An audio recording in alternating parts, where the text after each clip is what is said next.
Hello. सच्चाई बहन जी। हाँ सच्चा है। जी बहन जी। हाँ जी। हाँ जी पवन भाई, मुझे थोड़ा सपने में आया सुबह। पवन परमात्मा है, जी गुरुदेव जी। जी जी। तो वो बता रहे थे कि शंका समाधान की जो पुस्तक है ना, मैं पहले थोड़ी उलझन में थी कि आपसे मंगवाऊं या फिर सात संगति में जाके लूं। फिर सोच रही थी सात संगति में तो कहीं आना मेरा होता नहीं है, दूर दूर होती है सात संगतियाँ, जी आसपास कोई है नहीं भाई भगत।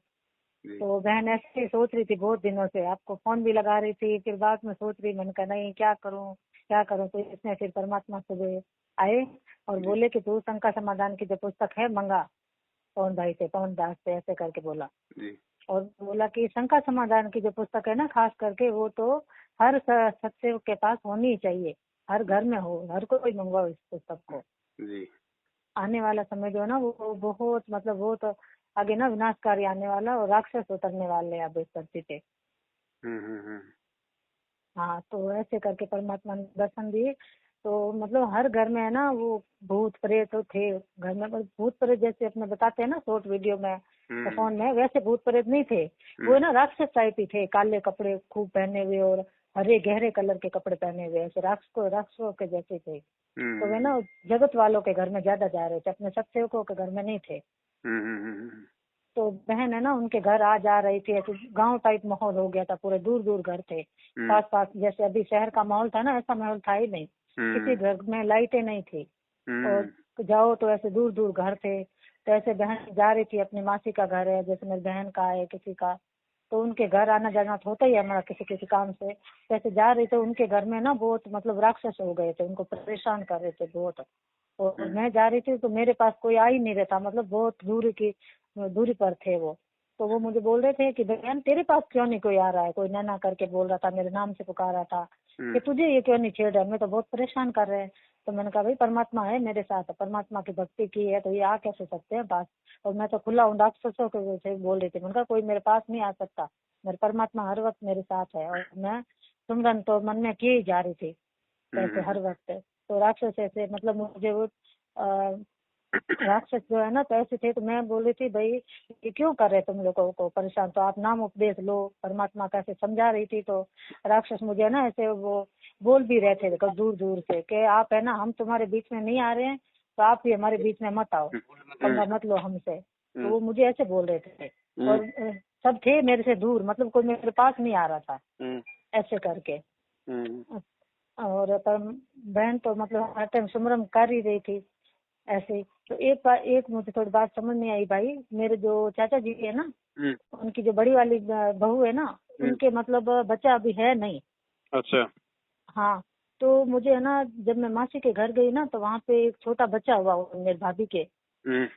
तो वो बच्चा है ना बहुत मतलब वो चमत्कारी बच्चा था वो। तब गई तो मैं मासी के घर गई ना, तो उनके घर राक्षस भी आए हुए हैं जहाँ बच्चा है। वो उसकी मतलब रक्षा के लिए है, पता नहीं क्या है, हर तरफ तो राक्षस है ही। और उनके घर खास है, दो उसके साथ है, बच्चे के साथ में।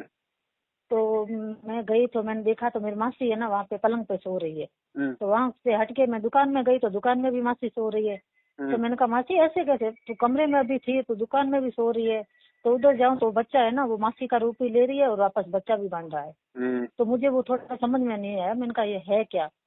तो ऐसे करके मैं जैसे उस कमरे में गई ना तो वो बच्चा है ना उसको कमरे से हटके मेरे से ऐसे मतलब दूर जाके भागा मुझसे, मतलब वो मेरे पास नहीं आना चाह रहा था। कमरे से एकदम जोर से बचीड़ा खा के दूर गया। तो गेट थोड़ा सा गेट खुल रहा था, तो वो है ना आत्मा पता नहीं किसी राजा की थी कौन भाई।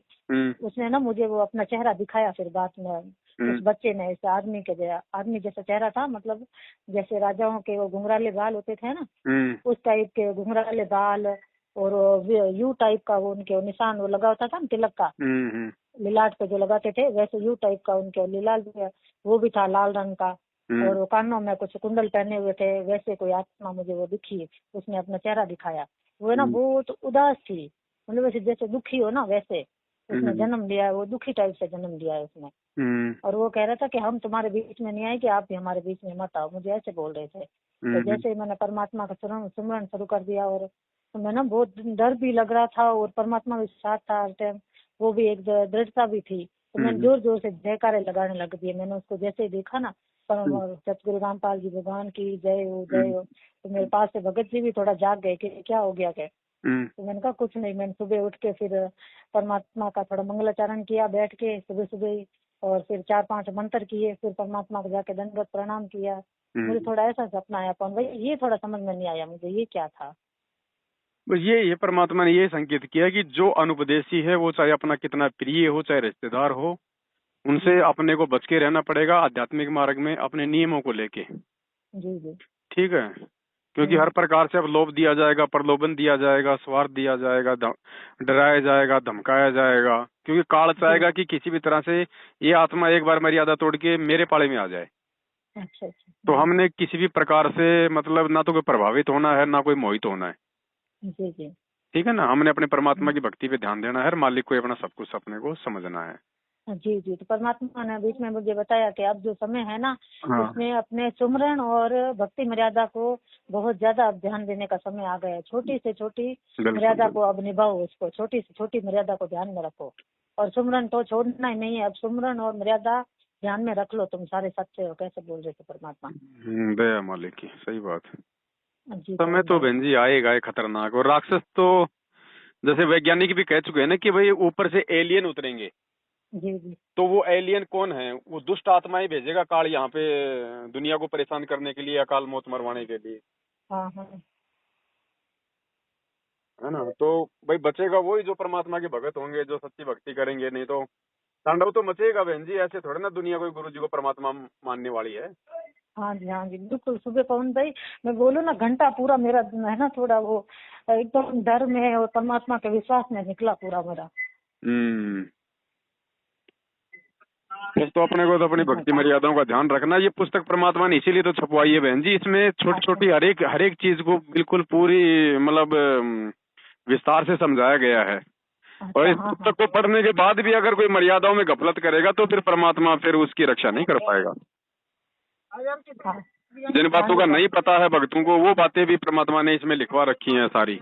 हाँ जी वही परमात्मा बता रहे थे कि पुस्तक मंगाओगे। पुस्तक बहुत जरूरी है। भली महाविनाश की जो पुस्तक है ना, वो घर में हो ना हो, लेकिन शंका समाधान की पुस्तक हर घर में होनी चाहिए सच्चे के। सही बात है। वो इसको पढ़ेंगे तो मर्यादाओं का मालूम पड़ेगा ना कि भाई हम कहाँ पे गलती कर रहे हैं, कहाँ पे गलती करेंगे तो क्या होगा।